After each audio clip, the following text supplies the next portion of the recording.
Alrighty, welcome in everyone. We are back with some. Sorry, we are back with some more between two nerds. Once again, I have Mike with us. Say hello, Mike. Hello. Hi. Today's topic is going to be. Uh, Hold on. Oh yes, favorite archetypes slash character class. I know I have, for myself, I have a couple that I like to do on a regular basis. But Mike, I would like to hear what yours is first.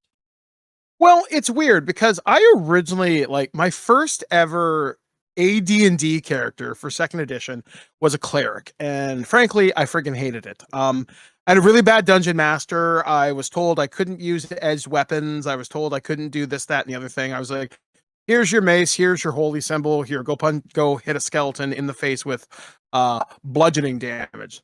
That's exciting. But as time went on, I found myself drawn to sorcerers, but even still, it never felt me. And as time went on, I'm like, I don't want to be a fighter because, it seems so basic, but it's so not. Barbarians felt fun. I played in a fourth edition game for a couple of weeks before it eventually fell apart. So, as far as I know, my Dragonborn Barbarian is still on a raft floating through the Underdark.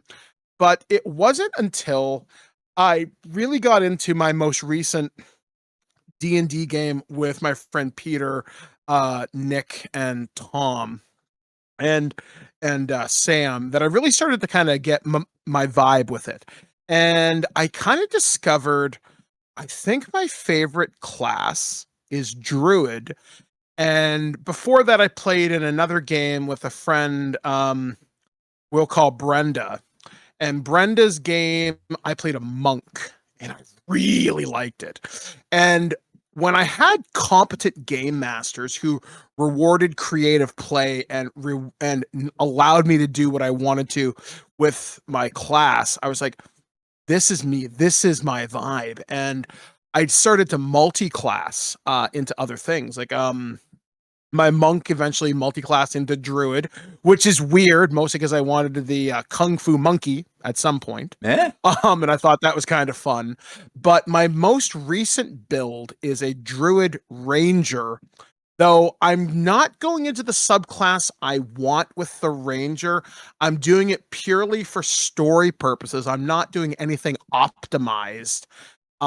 So my character currently has a winter wolf as an animal companion because I freed him from a group of frost giants and I won a challenge against the champion alpha of the winter wolves to prove his worth in combat and my own. I said, if I lose, then we both die here. And my GM's like, well, didn't see this coming. Mike's gonna drive his character into the floor. But that's when Mike found out the wonders of wild shape.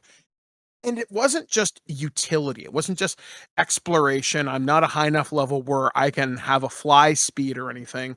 So I'm limited to CR1 creatures. This is D&D 2014 rules. So I discovered the Rocktopus. And the Rocktopus is an asshole of a creature. Mostly because of a 15-foot melee range. And I kind of discovered I dig this. And when I kind of got into the druid backstories and what I can do from a storytelling perspective, I really started pulling on my own indigenous roots. For those listeners of yours that do not know, I'm indigenous Canadian. I'm Ojibwe. I'm with the Chippewa of Nawash. My spirit name is Odaisy Bing, which means heart of the river in Ojibwe. And I started looking to my spirituality to bring out certain kind of character traits. And when I started getting into some of the nuances of looking at some of the gods of Faerun on the planet of Abtoril, I started looking at Shanthea, who's sort of like the goddess of agriculture and nature and stuff like that. And I'm like, you know what? I can work with this. So I started crafting a really cool story. And as I came through with that, I'm like, I really dig utility and support classes. Where I'm thinking, you know what? After I'm done with this Druid Ranger build, maybe I'll try playing a cleric again because now I know what I'm doing and I have a competent game master. And I don't want to be, I'm a Tempest cleric and I'm going to deal nothing but fucking Raiden Thor thunder damage, which you could totally do some amazing combos with. But I'm thinking, you know what? I want to be the healer. I mean, the healer. So, like a life domain cleric and really bring everybody up to their maximum potential. Because you know what? I discovered while playing them over the last 2 years, I really enjoy that role of not the frontline bruiser, which is going to contradict exactly what I'm going to say next. Um, Playing a monk really changed my perspective on what a martial class can do. Now, martial classes, Damien, you would assume like sword and board, bows and arrows, or people who are dealing tremendous amounts of damage. A monk can do that, but a monk has to get really creative because your armor class is determined by your dexterity and your wisdom modifier, and you can't wear armor like ever. You can do some magic bullshit, but you have to be really clever. You got to be really smart. And for some reason, I was really watching a lot of Power Rangers at the time. So I'm thinking, you know what? A monk is just a Power Ranger without spandex. I Yeah. can do this crap, can I? So I'm talking to my dungeon master at the time, Brenda, and I'm like, hey man, could I do XYZ? And she's like, yeah, why not? I'm like, all right. So I start describing my moves like the Power Rangers, and like I'm wielding like a quarterstaff like Billy does from Mighty Morphin. And then I'm like, okay, can I expand that out? She's like, what do you mean? And he's like, you ever see Neo in the Matrix Reloaded when he's fighting Agent Smith clones with that stick? She's like, yeah, I want to do that with key points. She's like, well, rules is written. You can do that. I'm like, well, you sure as fuck right I can. And then Mike got Marvel vs. Capcom collection on the PlayStation 5. This is where the asshole comes out. I discovered there's a feat called Crusher, and if I play Way of the Open Hand Monk, there's a feat and there's a function that I can push characters that I've hit or enemies up to 10 feet, 15 on a critical, and Yeah. I can knock them prone. I can do all sorts of other crazy shit. So I'm like, hey, wait a second. I like to play a Shoto character. So that's your Kens, your Ryus, Sakuras, Akuma, even Dan. That means air juggles. Yeah. Then I started air juggling characters in Brenda's campaign. I was not the most popular guy for several game sessions because I would clown encounters. She's like, well, I can't do anything. I'm like, yeah, I know, right? I shouldn't play like that. But let me tell you, it was so much fun. Yeah, so that's how I decided to learn to embrace the silliness of the monk.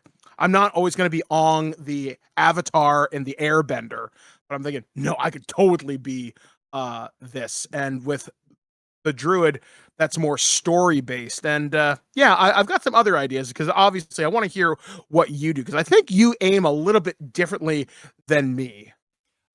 Yes, a little bit. So I have a couple of like archetypes that are essentially my go-to. It's kind of system dependent and what's available. Um Mhm. so the one I do the most, and for any of you out there watching, if you've listened to the Daniel's Dread Tales podcast, you will have heard this me play this archetype more than once. Is the magic user. So in D&D, that's your wizards, mainly sorcerers. And then there's also like half casters such as artificers. But we'll get into that in a minute. Mhm. I I like the possibilities of magic. Now we're gonna expand a little bit out from the dragon game for a moment here. Mhm. So like in systems such as like Blades in the Dark, magic. It's not necessarily called magic. It's something different, but it's essentially that system's like magic is Mhm. essentially kind of like ghost and spirit related. And if you're going to do a ritual, like make a ritual or learn a ritual, it's like a straight up conversation with your GM. Like there's a set list of questions Mhm. that the GM will ask you, and then that you ask the GM in order to set all of the parameters. And it's done in the moment in play when you decide, you know what, I am going to make this ritual. For example, for the one long running game that I was in, I was playing a Whisper, which is like the Magic playbook for that system, and pardon me, I wanted to make an item that I could use to help get the crew into the ghost field, which is like uh, the Umbra if you're playing werewolf type deal. Like it's a space that's like outside of reality that has shadows of how things used to be in the past type deal, and ghosts are all around there, and it's pretty cool as a concept. But like, so like the GM during play and we sat down and like we set up the downsides, what risks it has and stuff like that, and it was really cool. Another system that I had used this archetype in is Monster of the Week. Now, with that one, the magic system in that is a little bit more constrained, but not by a lot. One of the things that I did is just like a narrative use of magic, which is another thing I really like. Really like about playing, the magic user, the spellcaster type character, is like actually there was two situations that I can think of that happened. The first one, we were going to a hospital and to investigate that week's mystery. And it was like pouring rain out, like torrential hurricane downpour type deal. And I asked the GM, like, hey, can I use magic to make it so that the rain just doesn't touch me? Or sorry, the way I phrased it was that the water doesn't touch me. And they're like, yeah, make spellcasting roll, and I did, and I succeeded, and it actually ended up having a mechanical effect too, because we had to go down into like a half flooded basement, and because I rolled as well as I did on the spell, I basically critted it. It was still in effect, so like the water that was in the floor, in the basement, wasn't hindering me because it was like just kind of magically going around my legs type deal, whereas everybody else was slowed. So I thought that was pretty fun. And then there was another episode that we did that we called like Secrets Day, where we were at one of the other characters' houses, and just narratively, because like the joke was that it was like kind of disgusting. And you don't know, we didn't know what sort of bodily fluids was on the furniture, so like I was like, yeah, can I make a roll to see if my character can just float just barely above the surface? And again, GM's like, yeah, go nuts. Again, I think like, because it was a D6 system, and you rolled 2d6, and I think I rolled boxcars or something like that. So I'm like, yeah, just gonna kind of float, sitting here. I know what's on these surfaces, because like narratively, the guy's character was my character's like uncle throughout the whole thing, like, because with Monster of the Week, like all of the members of the party are all interconnected. Like, and it's a part of character creation. Like, you decide how you're, what sort of roles you are in each other's life. It's very similar actually to Masks in that way as well. The second one that I want to talk about, and I mainly use it when playing the Dragon game because it's kind of more accessible in some ways, is the Artificer Gadgeteer type. With that, the main reason why I like it is because I like making things. Like that's a big thing with me as a flesh and blood human. I have two, like in my apartment, I have two 3D printers. I have a desktop CNC. As one of my like main hobbies, which I really need to jump back into, I build and paint miniatures. So like it's a part of me as a person, and being able to put that into a game that I'm playing, it kind of feels a little bit fulfilling. The most recent one that I've played, and I kind of really miss it, was a tiefling artificer named Tinker. And like I was going all in with this character. Like they were the battlesmith, and they had a steel defender. I also took the homunculus infusion, so I had like two critters like flying about me during combat, which was great. I oh it and I used both of those to probably annoying effect, like annoying for the GM, because like and this is kind of me being a little bit of a min-maxer here, but like one of the combos you can do with the Steel Defender is you can use the spell, I think it's Sanctuary.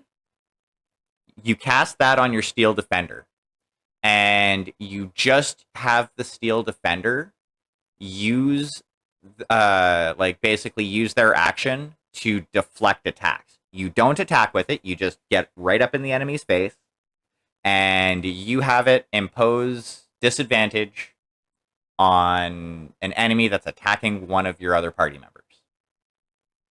You can do that every turn, and in order to deal with it, the enemy has to, I think it's make a wisdom save.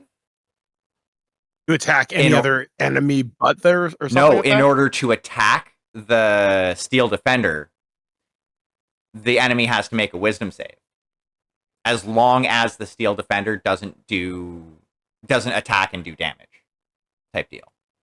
So as long as you're just sitting there going, okay, so the Steel Defender is going to impose disadvantage, you're not doing anything aggressive, Sanctuary stays up and doesn't break, and you're basically hindering the whatever enemy is, the target of your ire at that point in time. I'm going to tell this to my friend Nick, because he would really... I don't think he'd do this because he doesn't like to fuck with the DM this bad, but... But I mean, it's a great way to do crowd control.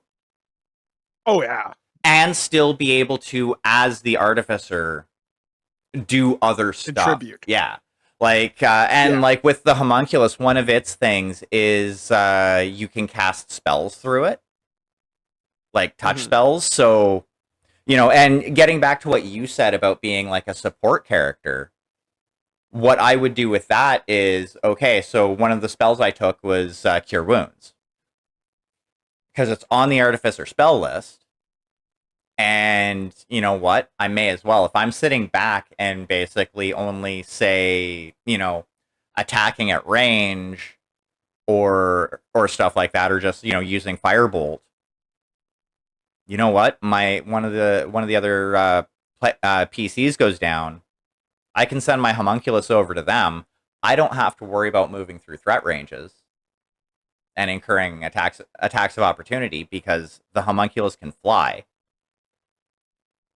And I can just be like, okay, yeah, homunculus is over there. I cast my Cure Wounds, which is a touch spell, through my homunculus. Or even using the homunculus offensively, I can stay out of damage. And if the homunculus dies, I just redo the infusion the next morning. Yeah, the amount of times we've had to rebuild my friend Nick's Steel Defender Guardian is... I can't remember what version we're on now. Let's just say we're in like double digits minimum. Oh yeah. It's if you do the right combo, it makes it so that the Steel Defender is very hard to deal with. Another thing I found that they're really good for is incurring attacks of opportunity. Because just like the PCs, all of the enemies only get one reaction. Unless otherwise stated. True, yeah. So, like, you have the Steel Defender cut through the dangerous area you need to go through. Because I think you choose when... No, they move after you. I, Yeah. yeah. I think it might be the homunculus that you can choose to move before you. I'd have to look that up.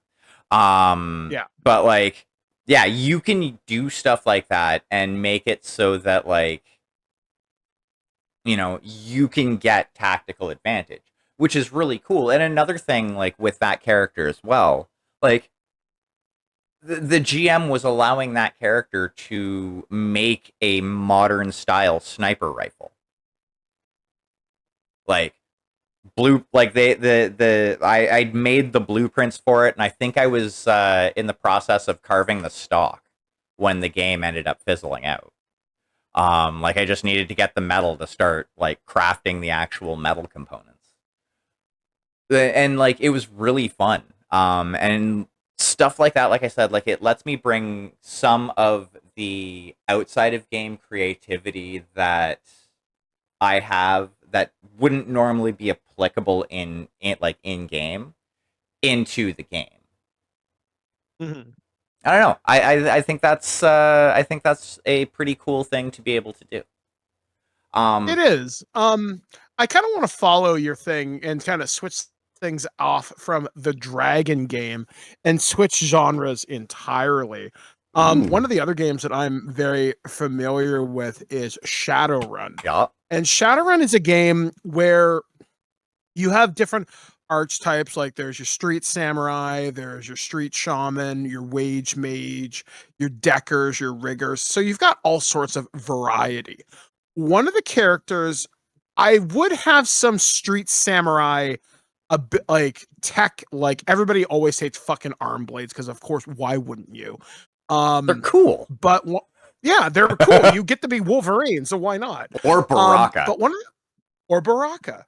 One of the things I kind of discovered as I refined how I played that game, and unfortunately, I haven't found a game master to do this as much as I would like. I've had to make NPC characters like this who would run with the teams that I would game master under this.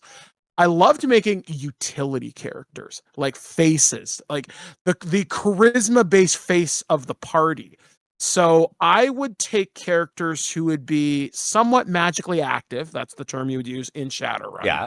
And I would be a skill monkey because I loved the idea of I'm not just going to stick my Ares Predator or my Remington Street Sweeper in someone's face and call it a day. Like, yeah, sure, you'll get stuff done with a Panther assault cannon, but you can also do a lot more with a smile and a handshake just as well. And a lot fewer Lone Star tend to show up. Yeah. So I kind of decided, I'm like, okay, what can I do here? And one game I played in when I was a kid with one of my old game masters, Ryan, is I would be a skill monkey character, and he would expect me to go in guns blazing, fucking to John Wick the situation. I'm like, no, I'm not gonna do that. So it would force this escalation of not quite aggressive role play, but creative role play.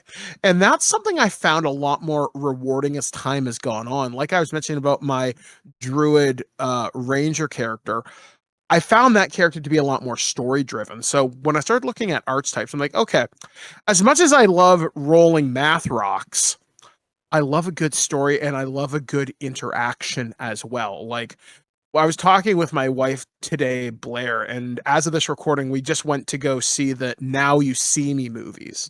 Mm. We saw Now You See Me, Now You Don't today. And she's like, Mike, you really like manipulative characters or asshole characters? I'm like, you're right and you're not at the same time. What I like is a clever character. And there's one of the quotes in that movie that Jesse Eisenberg's character, Daniel Atlas, says. He's like, don't assume you're the smartest person in the room, prove it. Yeah. So I've kind of taken that approach to certain role play, and I never even kind of realized it over the years. Like playing that clever character in Shadowrun, that's how you get past corporate security. That's how you get past working with a Johnson who's going to double cross you. So that, like, if you can trip them up, that's how you set up blackmail, or even to put this back into the scope of fantasy. That's how you get past the King's Guard. That's how you fool the pirate head of the Thieves Guild. by being clever. I And mean, it's yeah. even in a fantasy setting, that is also how you set up blackmail. Yeah, but it's like so interesting because like I don't, as much as I love the idea of dealing like 2d12 damage with like a two-handed great sword or dealing 9m damage with my like Ares Predator, sometimes I want to make my DM make a mistake. And that's not me trying to do above table bullshit.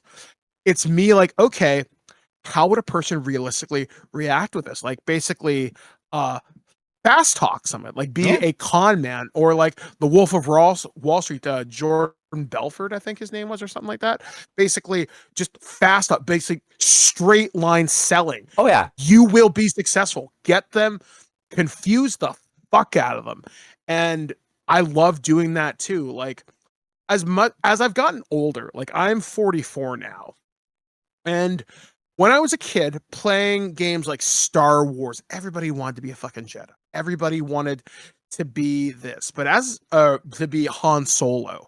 Now I'm kind of finding myself, maybe I want to be something a little bit different. Maybe I'm looking at characters like from The Mandalorian. Maybe I want to be Grief Karga. Maybe I want to be you know, I don't want to be Mando all the time, but there's also a time and place for that, because you mentioned gadgety characters in Star Wars.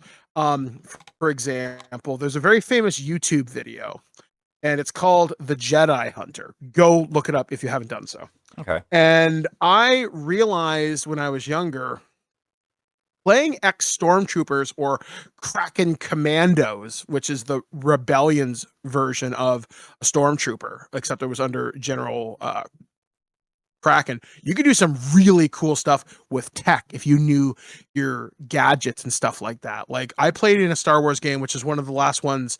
One of my friends, Darla, game mastered for us, and I had a sniper rifle, which is ludicrously cheap in one of the Star Wars gadget books. And I did so much damage to a TIE fighter with a slug thrower. I pierced the canopy of a TIE fighter with a sniper rifle, because I'm like, I'm not going to be a Jedi. I'm not going to lightsaber Darth fucking moron over there. No.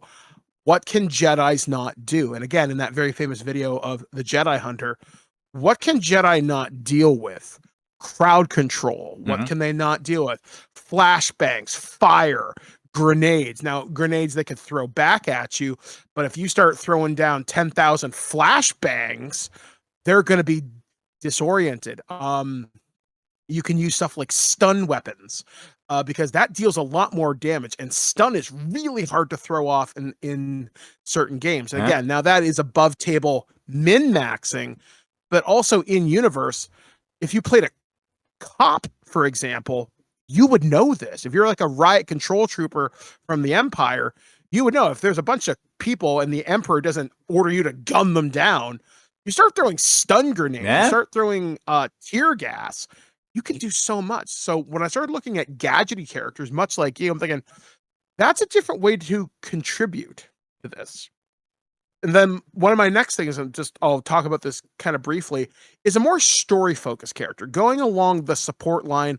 But this is me creating a character that I want to help push the story forward and sort of deal with interesting things that I don't think get talked about enough in certain role playing games. So in the Star Trek Adventures role playing game, even before I started writing for it, I used to play in an old play by email game or play by post. So way back in like the late 90s, I was doing this, and I had a character, and I've resurrected them with a little bit of the serial numbers kind of filed off, and they're Oscar, Lieutenant Oscar. I can't remember what I call them, but now she goes by Lieutenant Commander Oscar Green. And that character's backstory, very succinctly, she was a survivor of Star Trek First Contact. She was assimilated by the Borg when the Enterprise got taken over, when it went back to the 21st century after the Third World War to stop the Phoenix flight from making its first warp flight. So I was rescued by the crew of the Enterprise, and I was a liberated Borg, much like Seven of Nine. So that character was not I wasn't security. I wasn't engineering. I wasn't even in the command division. I was kind of in medical, but I wasn't a doctor. I was a ship's counselor.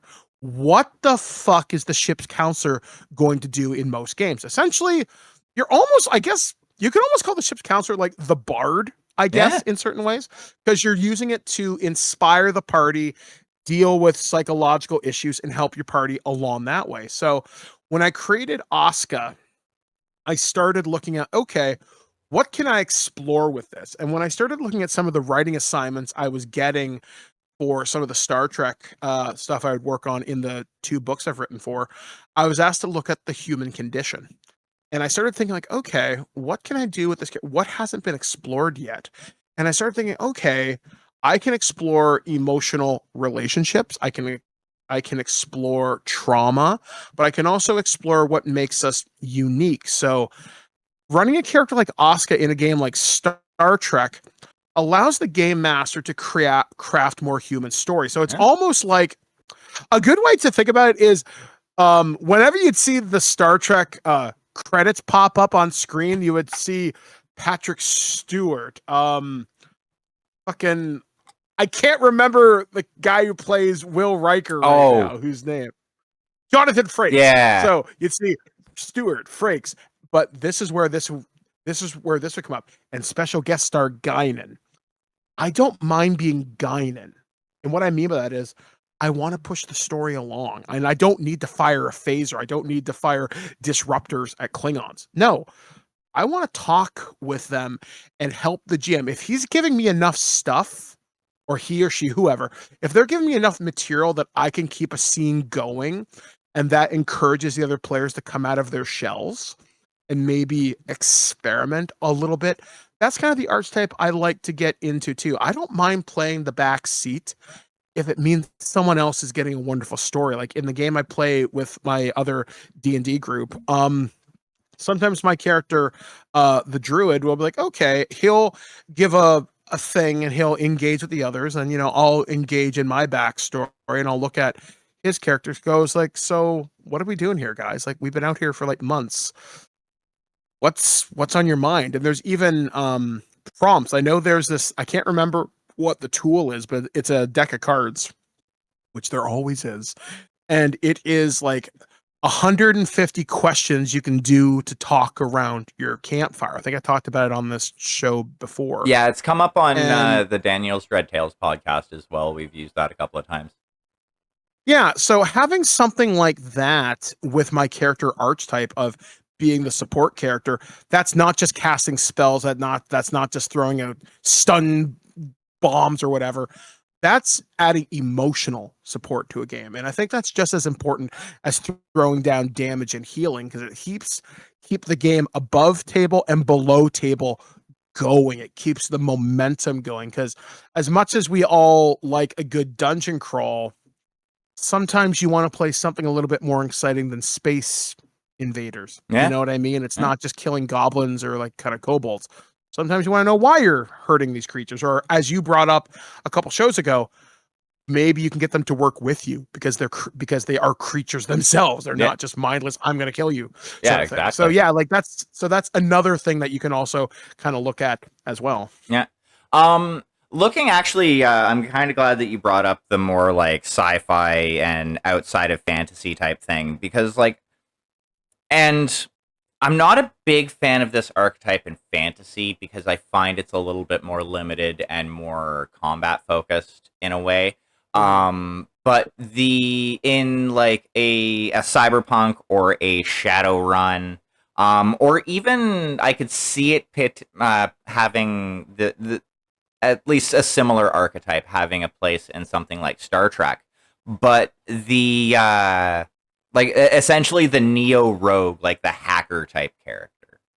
Yeah, we've got to talk about that. Like that in like I said, like especially like a cyberpunk or a Shadowrun type setting. Like I've had one chance to play a one shot in Shadowrun, and like it soured me on it a little bit because I had informed the GM what my Mhm. concept was ahead of time, that I was going to build like a hacker type concept, because like Mhm.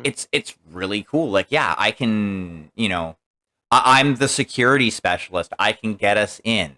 I can do that like support and scouting stuff, and finding information and unlocking doors. Like, I can fill that role. But they were like, yeah, this is a, because they were basically, I think they were trying to do like Castle Strahd or something like that. Like, we were infiltrating the castle, and like they Mhm. didn't bother just being like, okay, yeah, this some of these doors have computer terminals, which you could easily just swap in as a GM. Yeah. But they didn't bother doing that because they were basically running it like they were essentially running a module that was more obviously geared towards like a fantasy type game, and they didn't want to modify it. So it left a little bit of a bad taste in my mouth, because it sucks. I couldn't do the cool stuff that I built my character for, even though I told the GM that I was building my character to do this cool stuff. But Yeah. You bring up a very interesting point because it's always something that happens in tech games, especially stuff like Shadowrun, Cyberpunk, even like something like Urban Shadows or whatever. Whenever you run the Decker, the Rigger, any of those characters where anything has to happen almost in its own separate micro session, because then everybody's sitting there waiting for you to do your cool shit, or your stuff is happening so quick. Like, for example, you want to be the security guy, your stuff happens at the speed of thought. How do you deal with that when combat in, again, going back to the dragon game, takes place in a space of 6 seconds, yeah, right? In 6 seconds, that's an eternity in decking or in rigging or whatever. There's so much to do. And I find I've never come across a game master who's run it well. Not in 25 years, because you usually have to house rule it. And it sucks too, because I've wanted to play characters who are deckers. I get you. I want to do the cyberspace thing. Like, hell, when I started playing Cyberpunk 2077 a couple years ago, when I could use my headwear to cause people to short circuit, that's awesome. I remember when the Sega Genesis Shadowrun game came out, and you could hack terminals to turn off the alarm when you're going into a building and going to steal something, or if you're doing decking runs. That's awesome. But what is your street shaman going to do when you've got your head stuck into the side of like a lamp post and you're waiting for? I mean, yeah, I guess he could run Overwatch for you, yeah, but that even kind of expands out from just like kind of tech characters. Because you think about, again, to take this into a sci-fi kind of fantasy thing, again, sticking with the kind of Shadowrun thing, what if the character's doing astral combat, right? In D&D, it's a little bit easier because ghosts don't go any faster than, say, your ethereal form, so you're yeah, both on the same thing. But in Shadowrun, again, if you're in astral combat, that's a little bit different too, because that runs different than Matrix combat. It runs different than traditional combat, if I'm remembering this correctly. How do you do it and not have everybody bored? And it sucks too, because that cuts off an entire archetype. I would love to play the Rigger, especially now, because Damien, you and I grew up where the idea of a drone was a fucking Tyco car you could buy at Walmart. Now we have Predator drones that can strike with Tomahawk missiles from like hundreds of miles away, military style shit. But stuff that's really cool. Like, have you ever played the game Watch Dogs? I have not. Okay, so in Watch Dogs 2, I want to say there's a drone you can pilot that's like the size of like a tennis ball, and you can roll that through vents. You can roll that around a building, and if anybody Yeah. gets close to you, you shoot out like a taser. We didn't think about this shit in the 90s. That's awesome. Oh yeah. But what are your friends doing? Like, what are you doing? So that cuts off an entire selection of character classes from you to pick from, because you can't play it and have everybody have fun at the same time unless your game master's willing to do some really heavy lifting on your behalf. And frankly, that's not fair to everybody. because, you all want to have fun, but like you mentioned, you told the game master, here's what I want to do. Here's the cool concept. And you didn't get to do the cool thing that you wanted to do. And I think artificers could even run into this problem in the Dragon game, because unless your DM is letting you buy into developing stuff that's up and coming, you're not going to get a chance to use all your cool abilities and stuff like that, especially if they start to limit infusions and stuff. And like with D&D, like it's a lot harder too, because like crafting in that game is so nerfed and basic. It's most people don't interact with that, which personally I think is a shame, because like as much as I don't like it, it is set up so that you can have a conversation with your GM and be like, hey, I want to craft this thing. And like essentially, like if your GM's good, they won't just be like, oh yeah, just it's gonna be this much gold. They'll have you go and collect, the reasonable materials for it or whatever, and be like, okay, so you want to create this magic item, you need feathers from a harpy, because it's infused with like the monster's wind magic or whatever, however the fuck they want to justify it. But like getting back to what I was saying in regard, or like or rather what you were saying in regards to like riggers, I think in order to run that correctly, you need a GM that is able to properly run things like familiars and pets in a game like the Dragon game.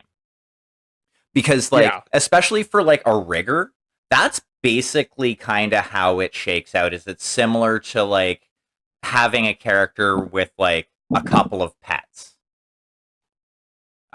in D&D.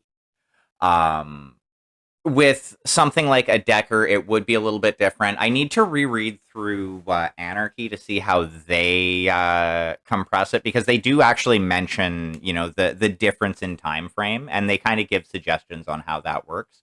But I mean, even with that system, it's loose enough and it's narrative enough that you could have that. Like, because it's basically a conversation, and everybody, sets and builds on the scene. So you could have somebody doing their, like, cyberspace type stuff. They're doing their deep dive. And I think with a lot of that in Anarchy, if I remember from when I read through it last, a lot of that is, like, contested extended roles. So, like, every round, you're doing a little bit more towards your goal, and, kind of describing how your actions are going, and you're doing one more roll for the extended contest.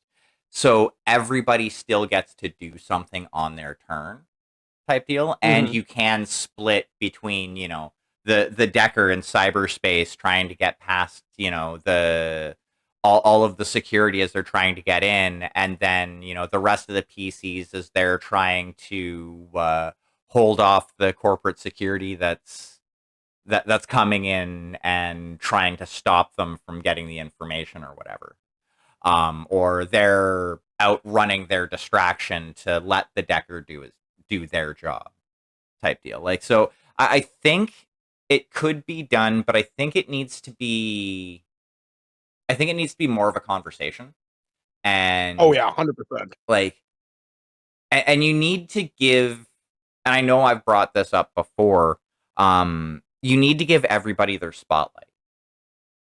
Maybe not everybody within the same session type deal, but like, say, the big thing for your session in your sci-fi game is you need to infiltrate a building. That could be your Decker's session to shine. Where, the big part of the action is them getting in and doing their thing. Maybe the next episode, the next session is the Street Samurais session to shine, where you're going up against, one of the enforcers for insert megacorp here. And, they have to fight them in a one-on-one duel to the death type deal.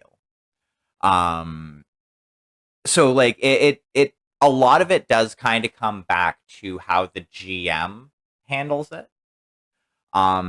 I do actually have before we go here, I do have Mhm. one more archetype for a sci-fi Okay. setting that I like to play. Pilot. No, actually. Oh. This one is the best system that I've done this in is the Alien RPG, and that Okay. is the suit, the Hmm. the corporate lackey, the person who may probably be evil incarnate, but they have the connections to, you know, help push that under the rug. In a private game with some of the people that are in my other podcast there, we did a Alien RPG one shot, and I played as the Wayland Yutani rep, and out of everybody, my character was the only one to survive, even going so far as to double cross the Wayland Yutani rep that had been frozen in one of the cryopods on the ship that we were trying to get off of. Wow. Yeah. So like a brief synopsis of how this went down. Like, we get on the ship.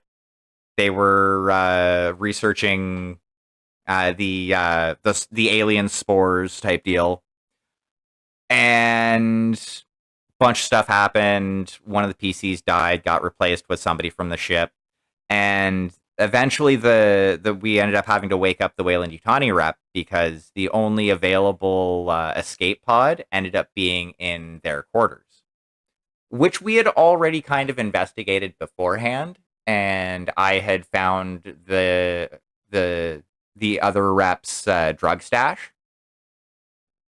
And yeah, it got to the point where like we'd locked ourselves, like everything hit the fan. We'd locked ourselves in her quarters, and I got her to get the launch preparations started for the pod and unlock it and everything like that. I had the the research that I was sent to go and retrieve. And then as soon as everything was set up, I'm like, okay, I'm going to use two of these injectors on the other Wayland Yutani rep to cause them to overdose because, my character was kind of evil and didn't want to share the glory with anyone, as any good suit would. And yeah, like I ended up getting the vaccine for the alien virus, which ended up like being successful, and I managed to make it back to Earth safely. I think that was a win for the company. But yeah, like that is another kind of archetype that I like to play because it lets me be a bastard. And Alien is one of those unique games where PvP or characters working against each other it's just a part of the universe with the agenda system. Double crosses are going to happen. And it's encouraged, especially with stuff that's a one shot or the cinematic mode that game runs in. That's expected. That's what you signed up for, Yeah. pal. Oh yeah, exactly. And that's what we were doing. We were doing the cinematic. And it was all pre-gen characters anyway. So I was like, yeah, I'm gonna drive this like I stole it. And I managed to get away. After that, though, because of how brutal I was, I'm like, yeah, I'm just gonna give myself a self-imposed ban from playing the Wayland Yutani rep for a little bit because, yeah, I was evil. Yeah, like it's fun to do that every now and again. And like we talked about this a while ago in running the evil campaign. So go check out that if you want to see what it's like to be a true bastard. Uh-huh. But yeah, like there's so many different archetypes. Like I'm glad we've had a chance over the course of like the almost like hour or so just to chat about different things from like support. Like we haven't even really touched upon frontline characters, but there's not much to really say other than like, are you setting up combos? Are you setting up big damage numbers? Are you setting up basically to be Conan or the Terminator. And it's not to say those roles are not important, because they are. Like, fighters are not boring, and that is a mistake I made for years. And now in a Dragonlance game I'm preparing to play in hopefully like a month or two, Nice. I am a fighter champion, or sorry, I'm a fighter battle master Gloomstalker. I am Batman. I am so deadly that I can hit so hard in the first round of combat.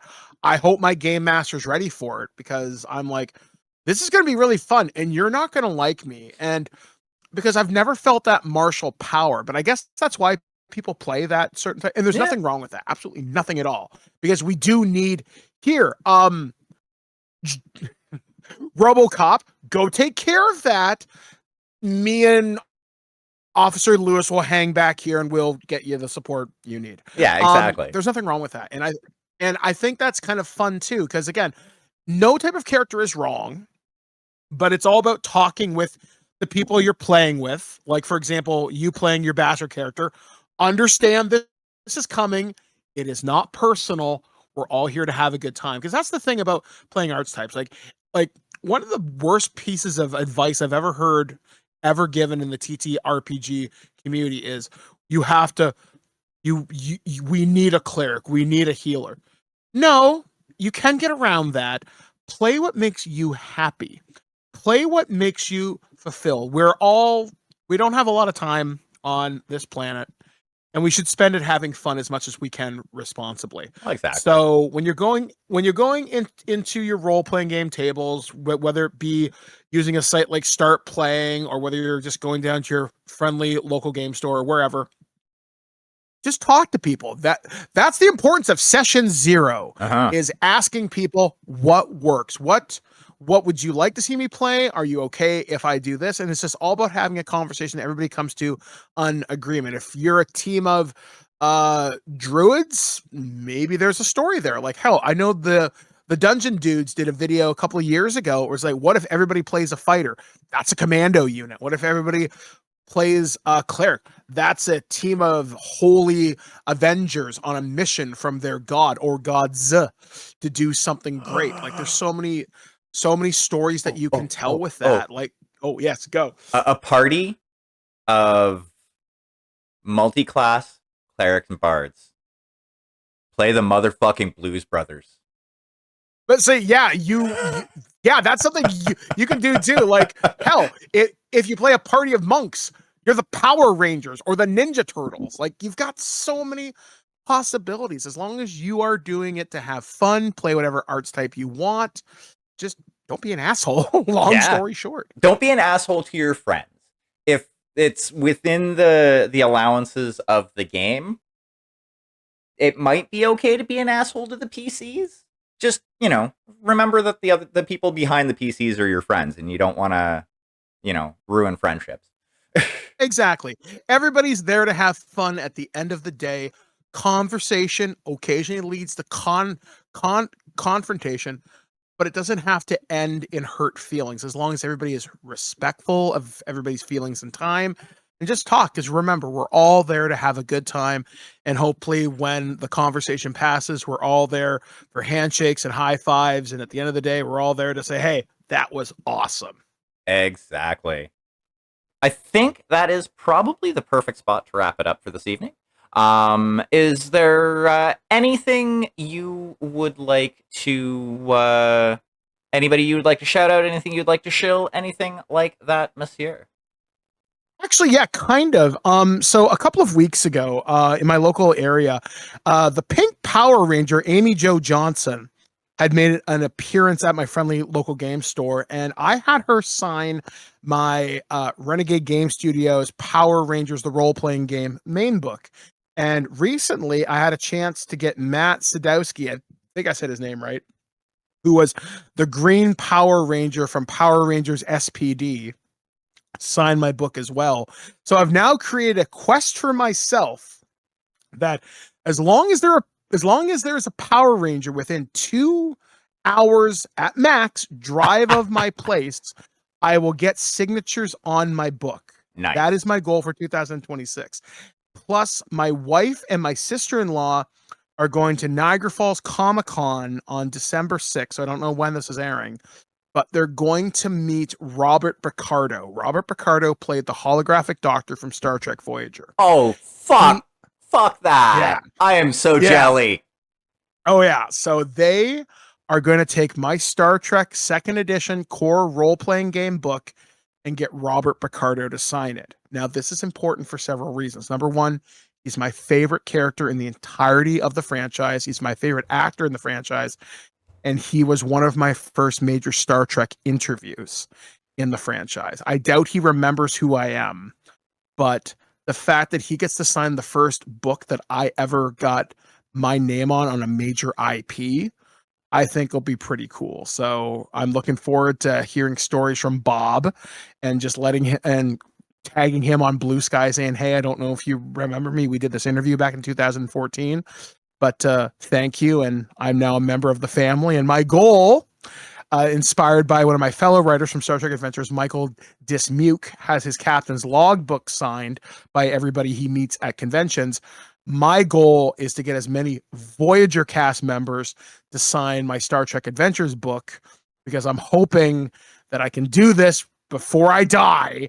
I recognize the hardest signatures to get will probably be Jennifer Lean, who played Cass, and likely Jerry Ryan. Everybody else is fairly accessible through cons, and I've accidentally had Robert Duncan McNeil email me, so maybe there's a possibility there. But that's a story for a different day. I think Jerry Ryan's been at Forest City Comic Con at least once. Yeah, I'm really hoping to get this to happen at some point. I've interviewed Tim Russ. I've interviewed, obviously, Bob Picardo. I really want Ethan Phillips. Everybody talks shit on Neelix. Honestly, I've rewatched the Voyager series like 3 times all the way through. He honestly became one of my favorite characters. Neelix was a cool character. I liked Neelix. Like he was just there to be a good supportive guy. I love the idea of a morale officer and just someone who wants to make people happy. I dig that vibe, and that's the vibe I'm bringing into my 40s now. Just be a good dude. I will say, just as a looking at it from a logical standpoint, he didn't need to be on the bridge as much as he was. Yeah. He wasn't like Counselor Troy. He didn't have true medical training as a counselor. So yeah, I agree. Though there were times he was needed on the bridge because the Voyager crew wasn't from the. That's way off in the weeds now. Yes, that is what I've got kind of going on. That is fucking awesome. So if you're listening to this, you probably know by now I can be found on twitch.tv. Just search for Magical Hack. That's where I'm known. Basically everywhere on all social media. If you see Magical Hack, it's probably me. I'm also on the Daniel's Dread Tales podcast. That link can be found for our website below. And yeah, you should give it a listen. It is a fun time. It is ostensibly a horror TTRPG actual play podcast. It's more Tucker and Dale versus evil than it is aliens. But it's a good time and people should check it out. I thank you all for listening, and I hope you all have a great day ahead. Cheers.